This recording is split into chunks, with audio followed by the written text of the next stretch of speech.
رب العالمين والصلاة والسلام على أشرف الأنبياء والمرسلين وعلى آله الطيبين الطاهرين المعصومين. وعليكم السلام ورحمة الله وبركاته. وعليكم السلام ورحمة الله وبركاته. ہماری بحث معنی حرفی میں تھی اور معنی حرفی میں ہم نے مختلف اعلام کے نظریات پیش کیے. آیت اللہ خوئی نے فرمایا تھا کہ جب حرف جملات ناقصہ پر مرکبات ناقصہ پر داخل ہوتا ہے تو وہ مورد کیا اس کا افادہ تضییق کرتا ہے. مثلا زید فی الدار میں یہ فی جو ہے وہ تضییق کرتا ہے کہ اس کا ہونا زید کا کہیں بھی ہو سکتا تھا لیکن اس کا ہونا دار میں ہے. وعلیکم السلام ورحمۃ اللہ وبرکاتہ. کل کی نسبت معذرت خواہ ہوں. کل میں اپنے حساب سے میں میسیج کر دیا تھا لیکن وہ سینڈ نہیں ہوا تھا. اور آپ لوگوں کو اگر آنے کی زحمت ہوئی اور آن لائن حضرات کو آن لائن آنے کی زحمت ہوئی تو اس کے لیے ہم معذرت خواہ ہیں. رات کافی دیر سے پہنچے تھے کشمیر سے, اس کی وجہ سے صبح شاید کچھ وہ نہیں ہو سکا. یعنی اتنا بھی وہ نہیں تھا کہ میسیج سینڈ ہوا ہے یا نہیں ہوا وہ پتہ نہیں چل رہا تھا. تو اس لیے میں نے پھر وہ مناسب نہیں سمجھا تھا بحث کے لیے آنا. ہاں, اشکال جو ہم مرحوم خوئی پر وارد ہے وہ یہ ہے کہ جو حروف مرکبات ناقصہ پر وارد ہوتے ہیں وہ سارے تضییق کے معنی میں نہیں ہیں. فی میں تو آپ نے تضییق کا تصور کر لیا, لیکن اگر آپ او کو لیں, ٹھیک ہے نا, جاء زید او عمر, تو یہاں کون سی تضییق ہوئی ہے, ٹھیک ہے نا.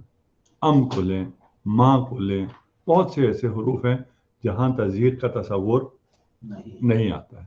تو بس جو آپ نے کہا کہ یہ اس کا معنی اگر یہ ناقصہ جملات ناقصہ پر مرکبات ناقصہ پر آتا ہے تو تضییق ہے, وہ جب ہم ان کے موارد دیکھنے جاتے ہیں تو وہاں ہمیں تضییق نظر نہیں آتا. جہاں تضییق نظر نہیں آتا اس کا مطلب یہ ہے کہ اس کا معنی معوذ اللہ جو ہے وہ تضییق و تقیید نہیں ہے. دوسرا انہوں نے کہا تھا جب جملات تامہ پہ آتا ہے تو ابراز اس کے لیے آتا ہے, امر نفسانی کے لیے آتا ہے, کہ آپ کے نفس میں جو چیز ہے, جیسے لیتا زید قائم, یعنی آپ کے نفس میں یہ ہے کہ کاش زید قائم ہوتا, آپ کا ایک امر نفسانی ہے, اس کو ابراز کرنے کے لیے, اس کو اظہار کرنے کے لیے یہ حروف آتے ہیں. وہاں پر بھی مشکل یہ ہے کہ بہت سے حروف جو جملات تامہ پر آتے ہیں وہ ابراز امر نفسانی کے لیے نہیں ہوتے. اخبرت ان زیدا قائم, یعنی ان جملے پہ آیا, یہ کسی امر نفسانی کے بیان کے لیے نہیں آ رہا, ٹھیک ہے. ان شرطیہ بھی ان جاء زید فاکرم ہو, یہ بھی امر نفسانی کے بیان کے لیے نہیں ہے, ٹھیک. تیسری بات یہ ہے کہ اگر آپ نے تضییق کرنا ہے دو مفہوم کے درمیان, ٹھیک ہے نا, زید جالس فی المسجد, جلوس کہیں بھی ہو سکتا تھا, اس کو تضییق کر کے جلوس مسجدی آپ نے بنایا اور یہ فی وضع ہوا ہے تضییق کے لیے, آپ نے یہ کہا, ٹھیک ہے نا. اور ادھر بھی تضییق کے لیے آپ کو دو مفہوم اسمی, جو کہ ایک کیا ہے جلوس ہے اور دوسرا مسجد ہے, ان دو مفہوم اسمی میں پہلے نسبت قائم کرنی ہے, اس کے بعد آپ نے تضییق کا استفادہ کرنا ہے. بغیر نسبت کے قائم کیے ہوئے آپ تضییق کا استفادہ نہیں کر سکتے. بہرحال یہ مرحوم آیت اللہ العظمیٰ خوئی کی بات تھی اور اس پر جو کچھ اشکالات ہیں اور آغایون نے بیان کیے ہوئے ہیں وہی ہم کوئی الگ سے کوئی نئی بات نہیں کر رہے ہیں. اس کے بعد آ جاتے ہیں, آپ آ جائیں شاگردان آیت اللہ خوئی پر. ایک شیخ صدر جو ہے وہ تفصیلی قائل ہیں اور ان کی تفصیل یہ ہے کہ حروف جو ہے یا معنی یہ حروف میں سے دال بر نسبت ہائے اولیہ ہے یا نسبت ہائے ثانویہ, ان میں تفصیل قائل ہوئے ہیں. اگر وہ نسبت ہائے اولیہ کے لیے وضع ہوئے ہوں تو پھر اس کا معنی اور ہے, اگر وہ نسبت ہائے ثانویہ کے لیے وضع ہوئے ہوں تو اس کا معنی اور ہے. ٹھیک ہے. نسبت اولی کا کیا ہے؟ مثلا الماء فی الکوز یا الزید فی المسجد. یہاں پر خارج میں یہ ایک نسبت موجود ہے، پانی ہے اور وہ لوٹا ہے، اس لوٹے میں پانی ہے. تو یہاں پر جو نسبت دی جا رہی ہے یہ نسبت اولیہ ہے، اور یہ نسبت خارج میں واقع ہے. خارج میں کوز بھی ہے، خارج میں ماں بھی ہے، اور ان دونوں میں نسبت واقع بھی ہے. یہاں ان حروف میں ان کا معنی جو ہے وہ مفرد ہوتا ہے. جہاں پر نسبت اولیہ ہے وہاں معنی حروف جو ہے وہ نسبت ہے. مثلا ما ان فی الکوز کو کیا معنی کریں گے آپ؟ ٹھیک ہے نا. وہ کہتے ہیں کہ ما ان فی الکوز کا معنی ہم یہ کریں گے کہ ایک حصہ پانی کا جو کہ مفرد ہے، پانی کا یہ والا حصہ جو کہ اس بوتل میں ہے، اس کے لیے یہ واضح ہوا ہے. اس کی وجہ یہ کہتے ہیں کہ یہ جو نسبت ہے یہ خارج میں موجود ہے، ٹھیک ہے نا. یہ نسبت ذہن میں نہیں ہے. آپ جو فی کو تقیید کے لیے، تضییق کے لیے یا ایجاد وجود رابط کے لیے فلان، وہ سارے ذہن کی باتیں تھی. یہ جو نسبت اولیہ ہے یہ خارج میں نسبت موجود ہے، یہ نسبت ذہن میں نہیں آ سکتی ہے. کیونکہ خارج میں ہے اس لیے ہمیں یہاں جو نسبت خارج میں ہے اس نسبت ظرفی خارجی کو آپ ذہن میں نہیں لا سکتے. یعنی کہیں کہ ذہن میں ایک نسبت ہے، اس کے لیے یہ اور وہ ربط ہے کس میں؟ ماں میں اور کوز میں، اور اس کے ربط کے لیے یہ حرف واضح ہوا ہے. یہ ساری باتیں آپ نہیں کر سکتے. یہ نسبت خارجی ہے، نسبت اولیہ ہے، یہاں موجود ہے. پھر یہ کس کے لیے واضح ہوا ہے؟ مفرد کے لیے واضح ہوا ہے. مفرد کیا ہے؟ ہم نے کہا حصہ یہ خاصہ. ٹھیک ہے نا. اس مفرد کو سمجھنے کے لیے ذرا آسان کے لیے نار فی الزجاج، نا، نار فی الزجاج واضح ہوا ہے مفرد کے لیے. وہ مفرد کیا ہے؟ فانوس. یہ جو نار فی الزجاج ہے یہ واضح ہوا ہے ایک مفرد کے لیے. وہ مفرد کیا ہے؟ زجاج، فانوس. یہ نار فی الزجاج کا مطلب کیا ہے؟ فانوس. ما ان فی الکوز کا مطلب کیا ہے؟ وہ حصہ خاص پانی کا، ہے نا. فلاں اتنے لیٹر کی بوتل، 250 کی لیٹر MM کی بوتل. ٹھیک. بس مرحوم شہید صدر کے نزدیک کیا ہو گیا؟ اگر نسبت ہے اولیہ ہے تو اس کا معنی مفرد ہے. اس کا معنی مفرد کیوں ہے؟ اس لیے کہ وہ نسبت خارجی پہ دلالت کرتا ہے، اور نسبت خارجی ذہن والی کوئی نسبت نہیں ہے کہ آپ اس نسبت کے لیے کوئی معنی کو وضع کریں.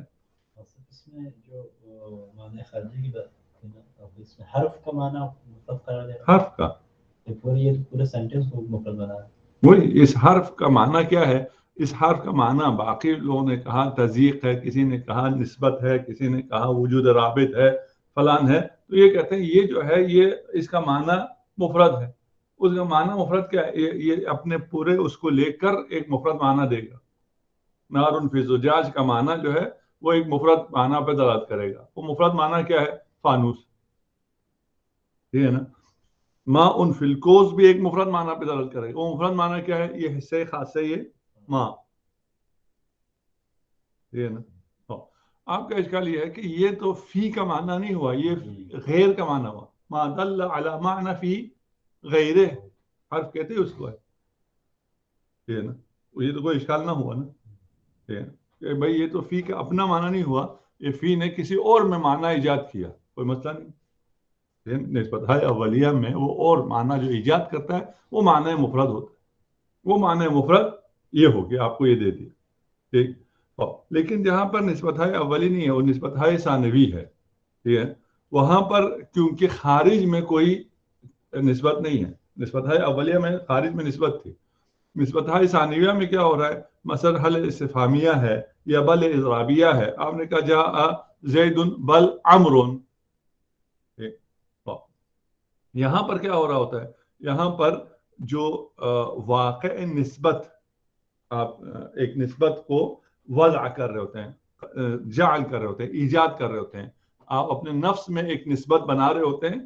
اس نسبت پر جو آپ کے نفس میں ہے اس پر یہ بل دلالت کر رہا ہے کہ آپ کے ذہن میں ایک نسبت اضرابیہ ہے، یعنی آپ اضراب کر رہے ہیں کہ یہ نہیں، میں نے پہلے کہا تھا جاء زید، اب یہ نسبت مجی اور زید کے درمیان نہیں ہے بلکہ مجی اور عمر کے درمیان میں ہے۔ یہ جو اضراب ہے کہ یہ نہیں یہ آپ کے کس میں ہے؟ ذہن میں۔ خارج میں تو نہیں ہوا نا کہ خارج میں پہلے زید آیا ہو پھر آپ نے اس کو ڈیلیٹ کیا ہو اور ریوائنڈ کیا ہو اور کہ نہیں یہ اب کون آیا ہے؟ عمر آیا۔ خارج میں تو ایک عمر ہی آیا تھا، جہاں عمرو نہیں تھا اور کچھ نہیں تھا۔ یہ جو آپ کے ذہن میں اضراب آیا ہے، آپ نے کہا پہلے آپ نے کہا زید آیا ہے، پھر آپ نے اس کو واپس کیا اور پھر کہا نہیں اس کی جگہ عمر آیا ہے، یہ ایک آپ کے اپنے ذہن میں ایک نسبت ہے، اس نسبت کے لیے یہ جو ہے بل اور حل اور باقی تمام جو وہ ہیں وہ وضع ہوئے ہیں۔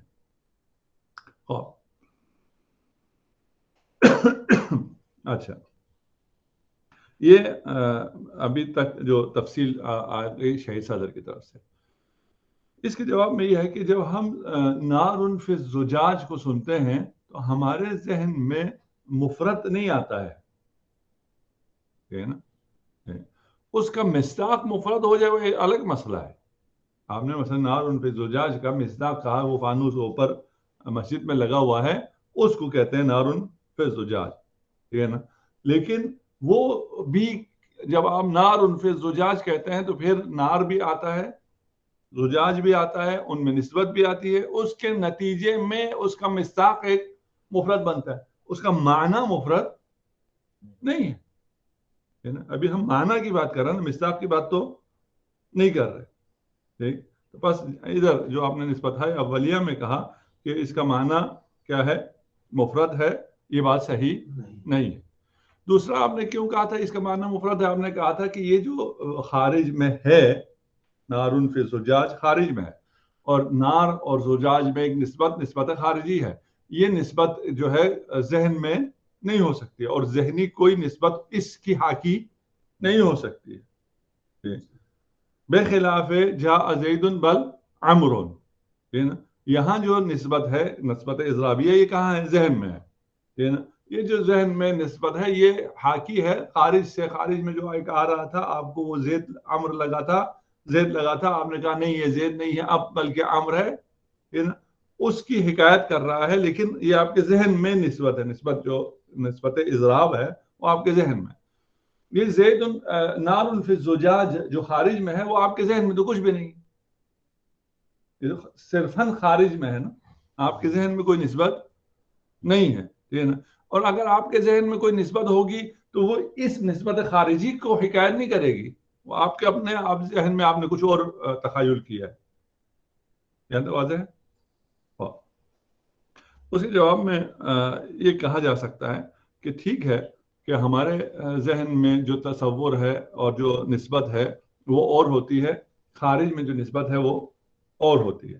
لیکن ایک چیز اگر خارج میں ہے، مثلا یہ کیمرہ بھی ریکارڈ کر رہا ہے، یہ جو چیز آ رہی ہے، یہ جو تصویر ہے وہ حقیقت نہیں ہے، جو باہر نسبت ہے وہ نہیں ہے نا، لیکن اسی نسبت کا آئینہ ہے، مرآت ہے، یعنی ذہن اس نسبت کو جو خارج میں ہے اسے اپنے اندر منعکس کر سکتا ہے اور اسے بیان کر سکتا ہے۔ آپ کہیں گے یہ جو ذہن میں نسبت ہے یہ کیا ہے؟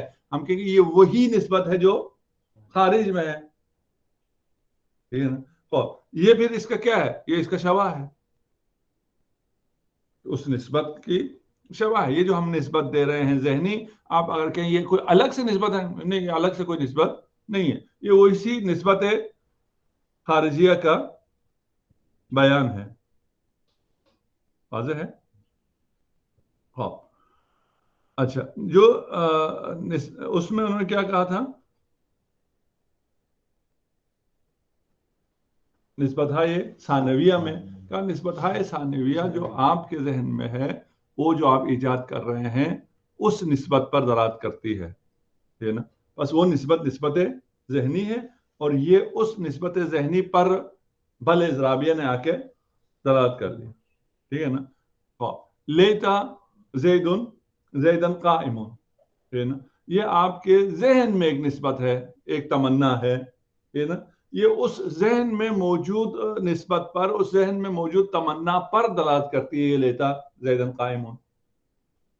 یہ حل ہو گیا نا. ان کی بات یہ تھی کہ ہم کہتے ہیں اگر ہم نے موج ہوا سے ایک بات سنی، یہ نا ادھر کمپیوٹر نے لیتا زیدن قائمون پروڈیوس کر دیا، آواز نکال دی، یہ نا یہ کسی معنی پہ دلالت کرے گی یا نہیں کرے گی؟ معنی پہ دلالت کرے گی، ٹھیک ہے نا. اور اس کے نفس میں تو کوئی وہ چیز نہیں ہے، نسبت نہیں ہے، واقع نہیں ہے کہ اس کے نفس پر. میرے جملوں پہ تو آپ نے کہا کہ تیرے نفس میں جو تھا اور وہ جو واقع تھا، وہ جو نسبت تھی اور جو بھی آپ اس کو تعبیر کریں یہ اس پر دلالت کرتا تھا، اس کا موضوع اللہ وہ تھا، ٹھیک ہے نا. اب جب کمپیوٹر سے پروڈیوس ہوا تو اس کا موضوع اللہ کیا ہے؟ ہوا کے چلنے سے جو آواز آ گئی ہے اور کیا آ گیا، وہ لیتا زیدن قائمن. وہاں کیا کریں گے جی؟ وہاں وہ نفس ہے ہی نہیں، ٹھیک ہے نا، کہ وہ معنی موضوع اللہ ہی ہے لیتا ہو. ٹھیک، یہ بات آ گئی کن پہ؟ شاید صدر پہ. ان کے بعد ابھی آپ آ جائیں آیت اللہ سستانی پر. آیت اللہ سستانی نے ہم جیسے پہلے کہا تھا الرافد کہ ان کی کتاب ہے، اس میں تھوڑی سی بحث ہے، اور اس کے علاوہ بھی دراسات اصولیہ ان کی ابھی آئی ہے، اس میں بھی ہے. رافد میں وہ یوں لکھتے ہیں کہ وہ اصل بحث معنی حرفی کے علاوہ بحث کر رہے ہیں مقدماتاً، اور وہ یہ کہتے ہیں کہ بہت سے نظریات ہیں علم باقی علوم میں جنہوں نے اثر کیا ہے علم اصول پر، ان کا خاصا اثر ہے، اور اس میں سے سب سے زیادہ فلسفہ ہے، اور فلسفے نے بہت زیادہ اس پہ اثر چھوڑا ہے، اور اس کی بہت سی زیادہ اصطلاحات یہاں آئی ہیں، اور اس نے ہمیں کچھ آسانیاں پیدا کی ہیں، کچھ ہمارے لیے مشکلات پیدا کی ہیں. جن کا ذہن فلسفی نہیں ہے اور فلسفے سے دور ہے ان کے لیے علم اصول مشکل ہو جاتا ہے. کیوں مشکل ہوتا ہے؟ علم اصول کا فلسفہ سے کوئی لینا دینا نہیں ہے، کوئی رشتہ نہیں ہے، کوئی تعلق نہیں ہے. پھر کیوں؟ اس لیے کہ وہاں کی بہت سی اصطلاحات یہاں آ گئی ہیں، وہاں کے نظریات سے ادھر اس علم کو بیان کرنے کا وہ کیا ہے. اسی میں سے ایک اسی معنی حرفی میں آ کر انہوں نے کیا ہے. وہ نظریہ فلسفی نظریہ کیا ہے؟ وہ نظریہ تکسر ادراکی ہے نا، کہ ادراک میں تکسر ہے. قدماء کیا کہتے تھے؟ قدماء کہتے تھے آپ کا ذہن ایک آئینہ ہے، نقش ہے، جس میں باہر جو تصویر ہوتی ہے وہ آپ کے ذہن میں حق ہو جاتی ہے، آپ کے ذہن میں وہ تصویر آتی ہے اور اس کی وجہ سے آپ علم حاصل کرتے ہیں، ٹھیک ہے نا. وہ صورت الشیء فی الذہن، حصول صورت الشیء فی الذہن کو ہم علم کہتے ہیں. یہ قدماء کا تھا کہ جو چیز باہر موجود ہے وہ عیناً آپ کے ذہن میں آ جاتی ہے، آپ کا ذہن کا کوئی کام نہیں ہوتا. پھر یہ نظریہ تکسر ادراکی کیا کہتا ہے؟ نظریہ تکسر ادراکی یہ کہتا ہے کہ یہ ضروری نہیں ہوتا کہ جو چیز باہر ہے ویسے ہی آپ کے ذہن میں آ جائے، آپ کا ذہن اس کے ساتھ بہت کھیل سکتا ہے. تکسر ادراکی ہے، ٹھیک ہے نا. آپ نے ایک چیز کو زید قائمون کو دیکھا ہے، اس کو آپ هو الہویہ کے طور پر دیکھ سکتے ہیں، اتحاد بین القیام والزید کے طور پر بھی دیکھ سکتے ہیں، اور آپ اس کو الگ الگ بھی دیکھ سکتے ہیں، ٹھیک ہے نا. اسی کو آپ ثبوت الشیء للشیء بھی دیکھ سکتے ہیں. یہ جو سارا کام ہو رہا ہے کہ ایک ہی چیز کو آپ کیا دیکھ رہے ہیں، هو الہویہ بھی دیکھ رہے ہیں یا ثبوت الشیء للشیء دیکھ رہے ہیں، یا ان دونوں کو بالکل الگ الگ دیکھ رہے ہیں، ان میں کوئی نسبت نہیں دیکھ رہے، یہ سارا عمل ابداعی ذہن ہے نا. آپ کا ذہن یہ کام کرتا ہے، اور آپ کا ذہن یہ کام کر کے ان کو کبھی وجود رابط کی جو باتیں آئی تھی وہ ساری آپ کی ذہنی پیداوار ہے. اب آ جائیں معنی حروف پر. معنی حروف پر جب آتے ہیں تو وہ کہتے ہیں یہ سارا یہ نظریہ تکسر ادراکی یہاں آ گیا. وہ کیسے؟ معنی ایک ہی ہے، جیسے صاحب کفایہ کہتے تھے نا کہ معنی فی اور ظرفیت ایک ہے، یہ بھی کہتے ہیں کہ معنی ایک ہی ہے. جب معنی ایک ہے تو پھر ایک حرف اور ایک اسم کیوں ہے؟ یہ نظریہ تکسر ادراکی ہے کہ ایک دفعہ اس معنی کو ڈیٹیل میں دیکھا جاتا ہے اور ایک دفعہ اس معنی کو مندکن دیکھا جاتا ہے، اجمالاً دیکھا جاتا ہے. اس کی اگر اس سے الگ مثال دیں حرف سے، ایک دفعہ آپ دیکھتے ہیں